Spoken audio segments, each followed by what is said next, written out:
You know, sometimes you can even tell a little bit more about the relationship because here's Elizabeth Taylor with Larry Fortinsky, and as you recall, they met in a rehab, right? And here we see clearly that the Sun and the Venus, you know, this is love pure and simple, falls in the 6th house, which is rehabilitating yourself. It's a health house, okay? So I think that's really interesting there. Of course, it didn't last. There are disharmonious associations involved, but you never know. And then there are also transits. It's very hard to time how long someone's going to be together. Now here's Bruce Willis and Demi Moore. Now Demi's going across and she brings her Saturn into his moon, which is good for long-term relationships. And he brings his Mars to her Sun, Mercury, and Venus. So this is not so good. Let me tell you something about this. They have her Venus is opposed his Mars, and his Venus is opposed her Mars. Incredible sexual charisma you get with that kind of relationship, but you also get issues of infidelity and jealousy and flare-ups over those matters. So it's one thing that if I see that with somebody, you know, you say, well, you know, do you really want to go there? Or maybe you should go in a direction that's going to be a little bit more harmonious for you. It depends on what you need to work on, too. He also brings his Saturn to her moon, to her Sun, and to her Venus. When Saturn is involved in a relationship like that, and a double whammy as they have there, it gives incredible glue to the relationship. It means it's karmic.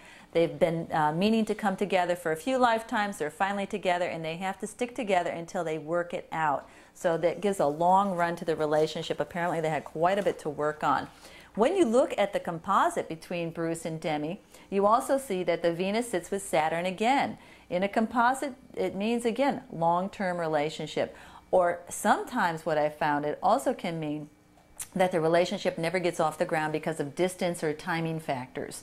So when women come to me and they say, I really want to be with this man, but you know, we're not really together, but can we be together? And you know, it just depends. You know, it can either mean you're going to be together for a long time, or you're never quite going to quite make it to that full-term relationship because of distance. A lot of times the men are traveling, or sometimes they're married and they don't want to leave their primary relationship even though they want to have an affair. So, you know, something to think about.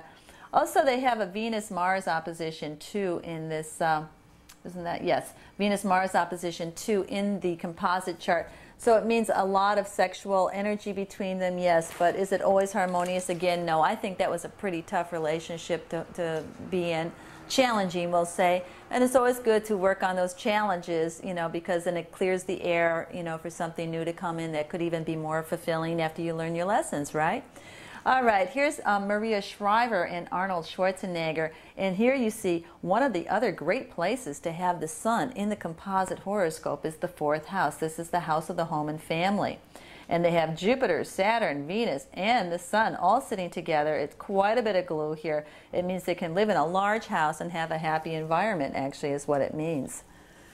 Sean Penn and Madonna, they had a lot of glue in that relationship too, both being Leos again, like Antonio and Melody Griffith.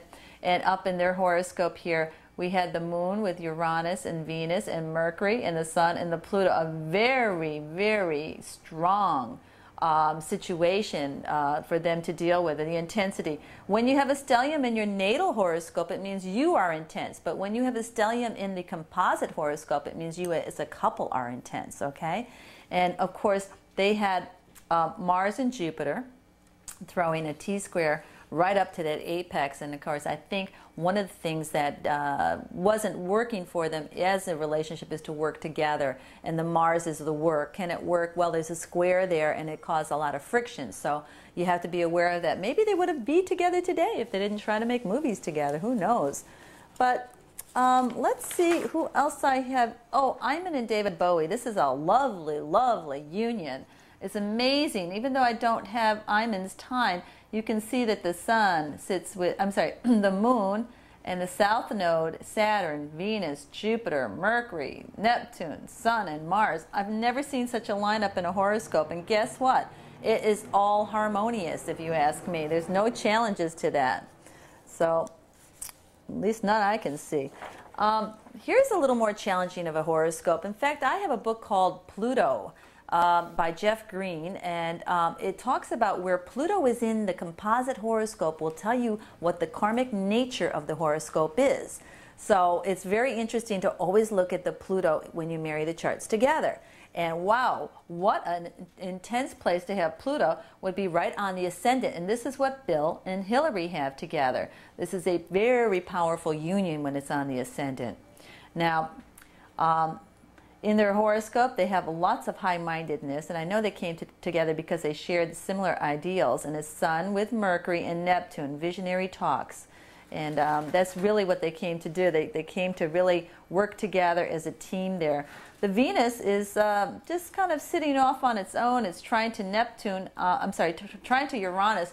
When you have Venus trying to Uranus, you have many parties to attend in this lifetime. Is one of the ways that I've always understood that. So lots of social engagements. Here's Linda Eastman and Paul McCartney. I want to show you what a good synastry looks like. You know, you've got the the Moon-Venus opposition, which is excellent. And then you have Jupiter. It's Linda's Jupiter. It sextiles Paul's Moon, and it sits right on his Sun and on his Mercury. She uplifts him. She's good for him. She inspires him. They also have the Sun it's Paul's Sun on her descendant. You know, I'm going to tell you something that's very interesting about them. I think they only spent one night apart in all their years together. I think they were together 30 years or something like that, and they only had one night apart. This Sun-Jupiter is a real strong blessing in a horoscope.